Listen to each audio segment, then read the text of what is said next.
He had a face and hands people trusted. He had millions of late-night viewers who came for grease, grit, and the quiet satisfaction of a rusted engine roaring back to life. He had a farm that looked like a promise kept, a wife who anchored him through the worst of it, and 3 kids who learned to pass a wrench before they could tie their shoes.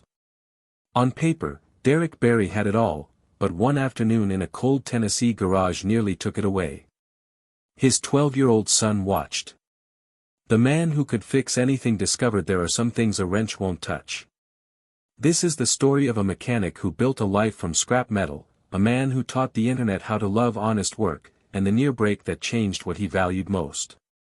He was born on May 16, 1984, in a place where winter doesn't quit, Minot, North Dakota. The small white farmhouse where he grew up sat alone on flat fields and endless sky. Luxuries were measured in working tractors and a warm kitchen at night. When things broke, you fixed them because there was no other option. That's how Derek learned to see things, not as trash, but as potential. By 3 he wasn't playing with toys so much as taking them apart to see how they ticked. By 5, dinner conversations became lessons in making do, reuse this, jury-rig that. At 7 he fixed 6 farm tools out of junkyard parts, and at 13 he resurrected his grandfather's rusted Ford with borrowed wrenches and stubborn hands. He didn't read manuals because he didn't have them, he taught himself, night after night, under lamplight with frozen fingers and a lamp that hummed like the heart of the old truck he loved. School didn't slow him. If anything, it sharpened him. In auto shop he rebuilt carburetors down to the smallest bolt and won ribbons. At 16, with $200 and more hunger than cash, he bought a beat-up Honda Civic and swapped the transmission himself.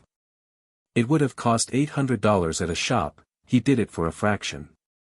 When a welding mishap fused his finger to metal, it sent him to the hospital and taught him a lesson he wouldn't forget: respect the heat, respect the tool, respect the risk. He studied safety like it was part of the craft, not an afterthought. After high school he doubled down, automotive tech classes by night, meticulous engine rebuilds by the light of a workbench. Then, at 18, he joined the Army. Fort Gordon taught him systems and pressure, satellite comms, 12-hour shifts, and the kind of problem-solving where failure isn't an option. In 2004, in Iraq, a convoy's Humvee died in hostile territory. With no time to wait, Derek crawled under the truck with a flashlight, traced the wiring, and bypassed a fried relay using scavenged parts. The convoy moved. Men who relied on him never forgot it. He even wrote a simple diagnostic program to help soldiers detect electrical faults, a tiny piece of code that saved time and lives. When an enemy stole a critical laptop from a transport truck, Derek didn't panic. He scavenged cables, stripped parts from a dead generator, and built a makeshift harness that brought the vehicle back to life in 2 nights. That sort of ingenuity followed him home when he was discharged in 2007. He walked straight into the cold of North Dakota and found a rusted 1969 Camaro, the sort of clapped-out beast other people saw as scrap. He saw a project. He pulled the engine, rewired, cleaned every bolt, and learned a simple truth: patience and attention outmatch flash and speed. Work at a local dealership sharpened that truth into reputation. He tore through transmissions, hundreds of them, most being the stubborn GM V6 jobs that chew up lesser techs, and kept a 98% success rate. He wasn't fast, he was exact. At night he sat under fluorescent lights with manuals and diagrams, cataloging parts like a librarian of metal. Soon he was teaching others, building systems for reusing salvaged parts, lowering costs and raising morale. When he became an operations VP, he used that position to reward vendors who treated workers fairly. It wasn't showy. It was how he led. Then came betrayal and the kind of business lesson that leaves a scar. As CEO at 30, Derek discovered $150,000 missing, fake invoices, phantom vendors, a CFO who'd betrayed the trust of an entire team. He pressed charges, recovered most of it, fired the CFO, and told his staff everything. That response changed how people saw him, not just a boss, but a protector who refused to hide the hard truth. And in the evenings he found repair as therapy. He began filming. No glossy lights, no crew, just him, a taped-up phone, and the honest work that had always steadied him. He didn't plan a business, he planned sanity. The vids were raw, unedited, full of mistakes and laughter and the smell of oil. People noticed. Not because the productions were polished, but because they felt real. Slow at first, the audience grew into a community. Videos of barn finds turning into roaring muscle cars resonated with everyone stuck at home and hungry for authenticity. A $100 small block pulled from a swap meet, a hood held on with zip ties, and a taped phone camera filming a revival, the internet fell in love with that kind of grit. By 2018 he had enough momentum to walk away from corporate life and devote himself to the garage full-time. The channel's rise wasn't without setbacks. Hackers crashed his account in 2019, plastering obscene content and threatening to end everything. But the same IT background that saved convoys in Iraq kept his channel alive. He locked things down, educated his viewers about digital safety, and came back stronger. When the pandemic hit, people wanted something solid and honest. He gave them late-night builds, full-length restores, and a simple phrase, "Send it." That became a flag for people who admired effort more than polish. By 2024 his audience was enormous, his builds legendary. He sold cars for little or no profit, reinvesting every penny into another salvage rescue. That cycle turned trust into income, sponsorships, TV appearances, and limited-run merchandise that sold out in hours. But the money didn't replace what the work had given him: meaning, family, and the chance to build something that mattered. Jessica is part of every one of those sentences. They met at the county fair as teenagers and married young in a backyard wedding. When the company nearly collapsed under embezzlement and lawsuits, Jessica steered the home front.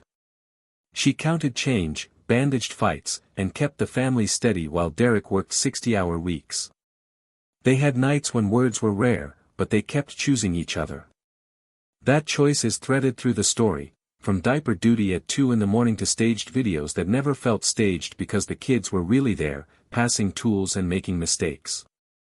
Success brought bigger scenes, TV features, racing appearances, and sick week events where budget builds get shoved to the limit. He pushed odd projects across drag strips, drove an ice cream truck in grueling runs, and filmed it all with a camera that captured every imperfection and every roar.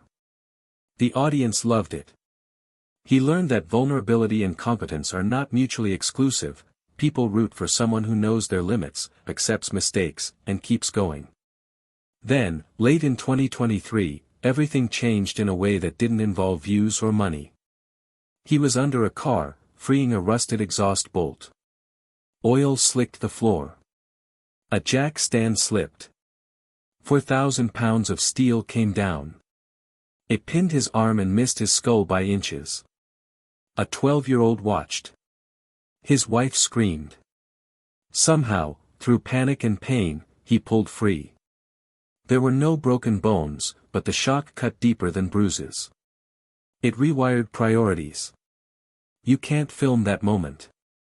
He didn't, and he didn't need to. The consequences rewired the channel. What followed wasn't a stunt or a plea for sympathy, it was a quiet reordering. Safety moved to the front of every build, double-checked jack stands, wheel chocks, slow, methodical steps where speed had once lived. Uploads slowed from weekly to twice a month. The internet, ever hungry for explanation, filled the gaps with theories. Fans worried about burnout or scandal. The truth was simpler and harder: he'd almost died and nothing else mattered. That decision made his work better. In 2024 he restored a barn find for the camera with every safety precaution visible, not to show off, but to teach. He fixed the old Chevy not for speed, but so he could show that fixing cars is only valuable if you make it home afterward. The audience noticed. People doubled down on support. They appreciated someone who modeled how to do the job right. By 2025 he'd shifted from reckless ingenuity to deliberate craft. A donor engine seized during a prep for a race, a rusted piston and a stuck crank threatened the whole build. Where someone might have walked away, Derek improvised. He rebuilt a carburetor from old farm stock, fitted a salvaged transmission, and even constructed a makeshift engine stand. A disaster became a how-to that saved viewers thousands of dollars in mistakes. Instead of applause for the drama, he got thanks for the lesson. Then he built differently. His first purpose-built drag car was no junkyard Frankenstein, it was engineered. Reinforced rails, tested chassis, upgraded brakes, and a proper fuel cell, the Nova wasn't a dare, it was a design. It hit speeds that proved the point, going fast mattered less than going smart. That shift from showmanship to craftsmanship became his new signature. Through all of it, family remained the lens. The kids, Bailey, Bradley, and Bentley, were not props. They were apprentices learning from a man who could translate grease into life lessons. Jessica coordinated trips, handed tools, and kept the rhythm of life steady while cameras rolled. Viewers watched not just the cars but the family's laughter and arguments and the way they came back together. That made the channel less about spectacle and more about belonging. He monetized carefully. The merchandise he released wasn't just a logo on a shirt, it was a ticket into a community. Limited runs of custom parts, artful diff covers, and gear tied to specific runs sold out because people wanted to belong to a story. He funneled proceeds back into projects and small philanthropic efforts, and that made the brand mean something beyond profit. Even fame came with lessons, a live stream where a turbo swap failed turned into a masterclass. 50,000 viewers tuned in not for the crash, but for the calm teardown that followed. He documented failure as a teaching moment, the audience rewarded him with respect, not ridicule. That, more than any drivetrain or racing trophy, became the real legacy. Today, or rather, into the mid-2020s he began to hint at a wider purpose. A book was teased, part technical manual, part memoir. Pages that would pair torque specs with the toll a near-death moment takes on a family. Plans were sketched to race a twin-turbo Falcon to chase a sub-9-second pass, money from that race earmarked not for personal gain, but for scholarships for young mechanics back in the town where he learned to fix tractors under lamplight. This story isn't about viral videos or net worth. It's about how a man built something honest and then learned what to keep when everything else almost fell away. It's about a family that chose each other under pressure, an audience that rooted for authenticity, and a craftsman who converted close calls into rules that help other people go home. There are lessons threaded through these years, the small and practical, check the jack stand twice, double chalk the wheel, and the big and quiet, don't let a platform teach you to value anything more than the people you return to at the end of the day. Derek's hands still know how to coax life from a dead engine, they also learn to slow down, to teach carefully, and to build not for clicks but for the long haul.